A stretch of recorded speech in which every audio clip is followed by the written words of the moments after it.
এই মোড়টাই হচ্ছে সব থেকে ডেঞ্জারাস কেওড়াঙ্গের পরে।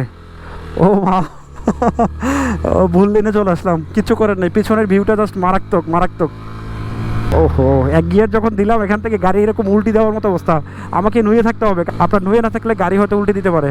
আমি এখন পর্যন্ত যতগুলো রাস্তা গিয়েছি বাংলাদেশের, তার মধ্যে সব থেকে উঁচু রাস্তাই হচ্ছে এটা। একটু পরে দেখবেন যে আমার গাড়ির অবস্থা কেমন হয়, তাহলে বুঝতে পারবেন।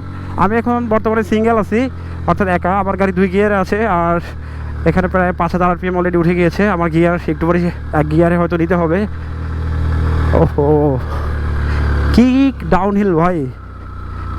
1 গিয়ারে চলে আসলাম, কিচ্ছু করার নেই।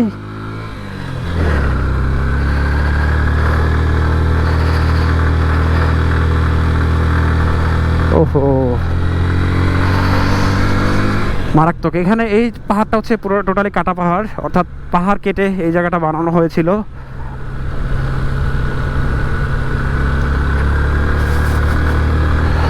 দেখেন ভাই একবার রাস্তাটা নামার আগে যে অবস্থা ছিল, এখন উঠতে গাড়ির অবস্থা খারাপ হচ্ছে। 1 গিয়ারে চলে আসলাম, কিছু করার নেই, কারণ গাড়ির অবস্থা খারাপ। এখানে টোটালি ডাউনহিল এবং আপহিল দিয়ে আপনাকে উঠতে হবে। এখান থেকে রোমা 27 কিলোমিটার। আমার লাইফের সব থেকে এখন পর্যন্ত টপ মোস্ট ডেঞ্জারাস রোডই হচ্ছে এটা। ওহো, 1 গিয়ার যখন দিলাম এখান থেকে গাড়ি এরকম উল্টি দেওয়ার মতো অবস্থা। আমাকে নুয়ে থাকতে হবে, কারণ হচ্ছে এই জায়গা থেকে আপনার নুয়ে না থাকলে গাড়ি হয়তো উল্টে দিতে পারে। ও মাই গড!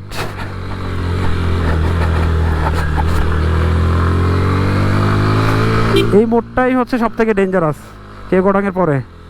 ও মা, ভুল দিনে চলে আসলাম, কিচ্ছু করার নেই, পিছনের ভিউটা জাস্ট মারাত্মক মারাত্মক।